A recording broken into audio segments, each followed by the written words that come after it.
Era a última noite. Jesus reuniu os seus discípulos para a ceia da Páscoa.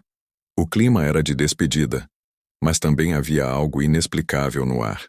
Pedro, o mais impetuoso dos 12, olhava para o mestre com uma mistura de admiração e lealdade inabalável. Ele era aquele que sempre falava primeiro, aquele que prometia proteger Jesus com a própria vida. Foi então que Jesus disse algo que gelou o sangue de todos. Em verdade vos digo que um de vós me trairá. E olhando diretamente para o seu discípulo mais fervoroso, acrescentou: E tu, Pedro, antes que o galo cante hoje, me negarás 3 vezes. Pedro se levantou indignado. Seu coração ardia em protesto. Mestre, ainda que todos te abandonem, eu jamais te abandonarei. Mesmo que eu tenha que morrer contigo, nunca te negarei. Jesus apenas o olhou com uma mistura de tristeza e amor profundo. Ele sabia o que estava por vir. Horas mais tarde, a escuridão do jardim do Getsêmani foi quebrada por tochas. Soldados romanos e guardas do templo chegaram para prender Jesus. Pedro, fiel à sua promessa, agiu por impulso.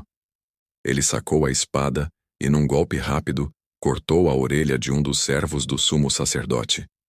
Mas Jesus o repreendeu imediatamente, curou o homem ferido e se entregou pacificamente. Naquele momento de caos e medo, os discípulos apavorados fugiram para a escuridão. Todos eles, menos Pedro, escondido entre as sombras, ele seguiu de longe, o coração batendo descompassado, até o pátio da casa do sumo sacerdote. A noite estava fria. Pedro se aproximou de uma fogueira no pátio, tentando se aquecer e, ao mesmo tempo, ouvir o que estava acontecendo com Jesus lá dentro. Foi quando uma criada se aproximou. A luz do fogo iluminou o seu rosto e ela disse em voz alta: Você também estava com aquele homem Jesus de Nazaré. O coração de Pedro acelerou. Ele olhou ao redor. Guardas armados por toda parte. O medo, um veneno frio, o dominou por completo. Mulher, eu não o conheço. Não sei do que você está falando. Ele se afastou nervosamente em direção à entrada do pátio, respirando com dificuldade. Mas outra pessoa o reconheceu e apontou. Este aqui certamente é um deles. Ele estava com Jesus. A voz de Pedro saiu mais enfática, quase agressiva. Homem, eu não sou. Ele tentou sair dali, mas foi cercado. Um terceiro acusador, parente do homem que teve a orelha cortada, o confrontou diretamente. Não foi você que eu vi no jardim com ele? Além disso, seu sotaque te entrega. Você é Galileu. Foi o golpe final. O pânico tomou conta de Pedro. Ele começou a praguejar e a jurar com toda a força que tinha. Eu não conheço esse homem. Juro por Deus que não sei de quem vocês estão falando. E naquele exato momento, o som agudo do canto de um galo cortou o ar frio da noite.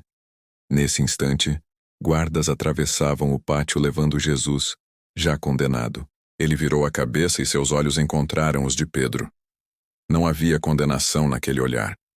Apenas uma tristeza profunda. E um amor que parecia dizer: Eu te avisei. E eu ainda te amo. Pedro se lembrou das palavras do mestre. Antes que o galo cante, você me negará 3 vezes. Tudo desabou dentro dele. O homem que havia jurado morrer por Jesus tinha acabado de negá-lo 3 vezes para salvar a própria pele. Pedro saiu correndo do pátio, encontrou um lugar escuro e caiu de joelhos. E chorou. Chorou como nunca havia chorado em sua vida. Chorou pela sua fraqueza, pela sua covardia, pelo amor que ele sentiu ter traído. Mas esta não seria a última vez que Pedro veria Jesus. Após a ressurreição à beira do mar, Jesus o buscou. Ele perguntou 3 vezes: Pedro, tu me amas? Uma pergunta para cada negação. E 3 vezes, com o coração humilde, Pedro respondeu que sim. Jesus o restaurou completamente e lhe deu uma nova missão. Apacenta as minhas ovelhas. O homem que negou Jesus se tornou a pedra sobre a qual a igreja foi edificada. A história de Pedro nos ensina algo poderoso. Todos nós falhamos. Todos nós, em momentos de medo, podemos negar aquilo que mais amamos. Mas o amor verdadeiro, o amor divino, não desiste de nós. Ele nos busca, nos restaura e sempre nos dá uma nova chance. Não somos definidos por quantas vezes caímos, mas pela coragem que temos de nos levantar, aceitar o perdão e começar de novo. Se essa história tocou o seu coração, deixe o seu like e compartilhe com alguém que precisa ouvir essa mensagem de esperança.